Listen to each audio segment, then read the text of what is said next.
Tanjiro final selection test में enter कर चुका है, जहां उसका सामना एक अजीब म्यूटेंट डेमन से होता है। ये वही डेमन है जिसने सबितो और माकोमो जैसे बहुत से डेमन स्लेयर स्टूडेंट्स को मार चुका है। ये सुनकर तांजीरो गुस्से से भर जाता है और अपनी वाटर ब्रीदिंग स्टाइल का इस्तेमाल कर उस म्यूटेंट डेमन पर अटैक करता है। बिजली की स्पीड से Tanjiro water breathing first form water surface flash का इस्तेमाल कर अपनी तलवार से डेमन का गला काट देता है। जैसे ही उस डेमन का गला कटता है, उसे अपना पास्ट याद आने लगता है, जब वह एक नॉर्मल डेमन था और इंसानों को खा रहा था। तभी वहां साकोंजी आ जाते हैं और उस डेमन को पकड़कर उसे घायल कर देते हैं। वह डेमन वहां से भागने की कोशिश करता है, पर साकोंजी उसका पीछा करते हैं। वह डेमन एक जगह रुकता है और साकोंजी को ढूंढने लगता है, पर साकोंजी अचानक से उसके पीछे आ जाते हैं और वाटर ब्रीदिंग का इस्तेमाल कर उस डेमन को हरा देते हैं और उसी जंगल में कैद कर देते हैं। इसीलिए वह साकोंजी से बदला लेने के लिए उनके स्टूडेंट्स को मार रहा था। प्रेजेंट में जब तांजीरो उस डेमन को मारने आता है, तो उस म्यूटेंट डेमन को तांजीरो में साकोंजी का चेहरा दिखाई देता है। जैसे ही उस डेमन का गला तांजीरो की तलवार से अलग होता है, उसकी बॉडी धुआं बनकर हवा में उड़ने लगती है। वह डेमन सोचता है कि उसके सामने उसका शरीर खत्म हो रहा है और वह कुछ नहीं कर सकता। तभी वह सोचता है कि मरते समय वह आखिरी चीज जो देख रहा है वह एक डेमन स्लेयर है। डेमन मरने के बाद आफ्टर लाइफ में चला जाता है, जहां उसे याद आता है कि कैसे उसने डेमन बनते ही अपने बड़े भाई को भी खा लिया था, जिससे वह सबसे ज्यादा प्यार करता था। तांजीरो को उस धुआं बनती हुई डेमन की बॉडी से बहुत ही दुखी कर देने वाली स्मेल आती है। वह उस डेमन का हाथ पकड़कर प्रे करता है, जब इस इंसान का पुनर्जन्म हो तो यह डेमन न बने, और यह फील करके उस डेमन की आंखों में भी आंसू आ जाते हैं। फिर उस डेमन की आत्मा को एक रोशनी दिखाई देती है और वह रोशनी की तरफ चला जाता है, जहां उसका अगला जन्म हो जाता है और वह डेमन वापस इंसान बन जाता है और अपने बड़े भाई का हाथ पकड़कर घर चला जाता है। अब तांजीरो को उन सभी लोगों की आत्माएं दिखाई देने लगती हैं जिन्हें उस म्यूटेंट डेमन ने मार डाला था, जिसमें सबितो और माकोमो भी थे। और क्योंकि अब वह डेमन मारा जा चुका है, तो इन सब की आत्मा को भी शांति मिल जाती है और सभी जगह से आजाद होकर अपनी आफ्टर लाइफ में चले जाते हैं।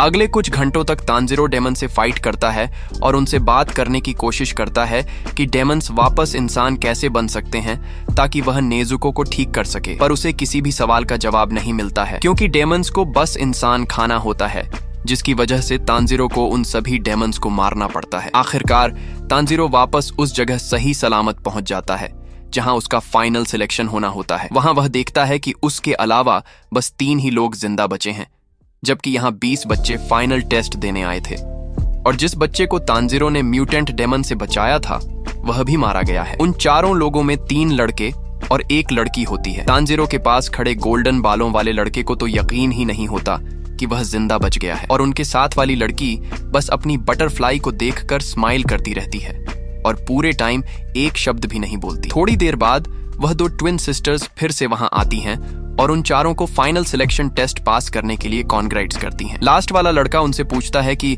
अब जल्दी से मुझे मेरी स्पेशल तलवार दे दो, तो ट्विन सिस्टर्स बताती हैं कि उसके लिए उन्हें वेट करना पड़ेगा और सबसे पहले उन्हें उनकी यूनिफॉर्म मिलेगी। फिर वे कहती हैं कि डेमन स्लेयर कॉर्प्स के मेन रैंक होते हैं और अभी वे चारों डेमन स्लेयर्स की सबसे लास्ट रैंक मिजुनोटो पर हैं।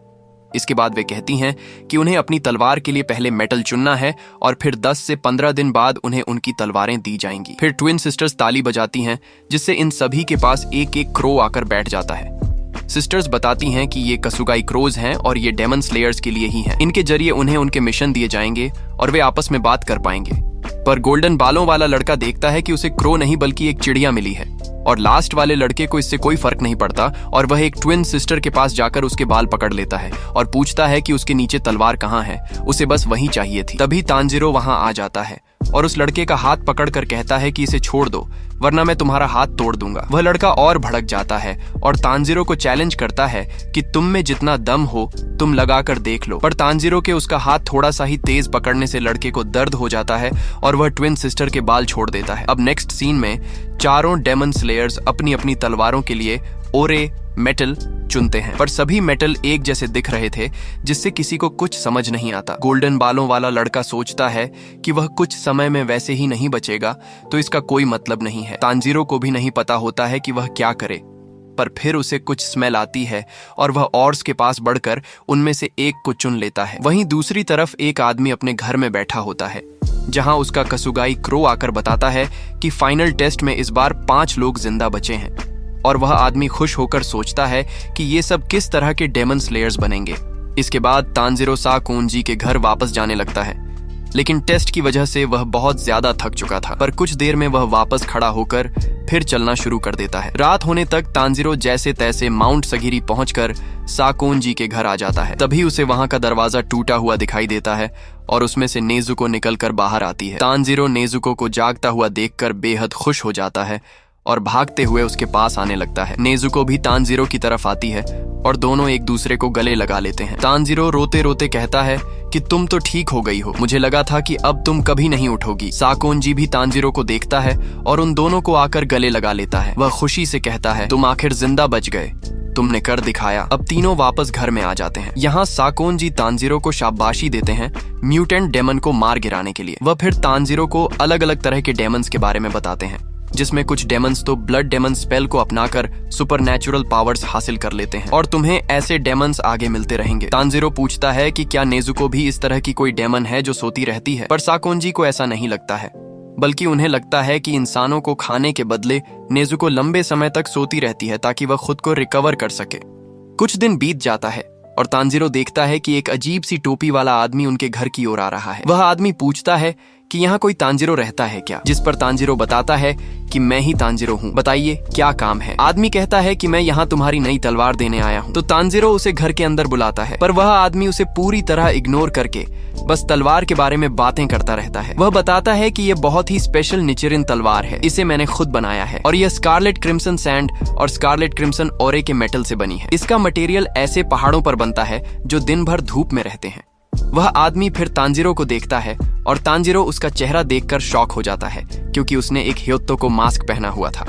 वह कहता है कि तुम एक बहुत ही ब्राइट बच्चे हो, तुम्हारे बाल और आंखें लाल हैं, जिसका मतलब तुम्हारी फैमिली आग का काम करती है और इस चीज को बहुत लकी माना जाता है। आगे वह बोलता है कि अब इस हिसाब से तुम्हारी तलवार रेड कलर की हो जाएगी। नेजुको और साकोनजी उन दोनों के बीच होने वाली बातें सुनते जा रहे थे, जहां साकोनजी सोचता है कि यह आदमी होटारू हागानेजुका कभी किसी की नहीं सुनता और बस तलवार की बातें करता रहता है। वह आदमी और तानजीरो दोनों ही घर के अंदर साकोनजी के पास आ जाते हैं, जहां तानजीरो को उसकी निचिरिन स्वॉर्ड दी जाती है। वह तानजीरो को बताते हैं कि इसे कलर चेंजिंग स्वॉर्ड भी कहा जाता है, क्योंकि यह इस्तेमाल करने वाले के हिसाब से रंग बदलती है। तानजीरो तलवार म्यान में से निकालता है और देखता है कि वह लाल होने की जगह काली हो गई है और साकोनजी और टोपी वाला आदमी यह देखकर शॉक हो जाते हैं। तानजीरो टेंशन में आकर पूछता है कि क्या मेरी तलवार का काला हो जाना अनलकी है, जिस पर साकोनजी कहते हैं कि ऐसा नहीं है, बस इस रंग की तलवार बहुत ही कम देखी जाती है। तलवार वाले आदमी को काली तलवार देखकर गुस्सा आने लगता है। वह कहता है कि उसे यकीन था कि तलवार लाल रंग की ही बनेगी और कहते कहते ही वह तानजीरो को पकड़कर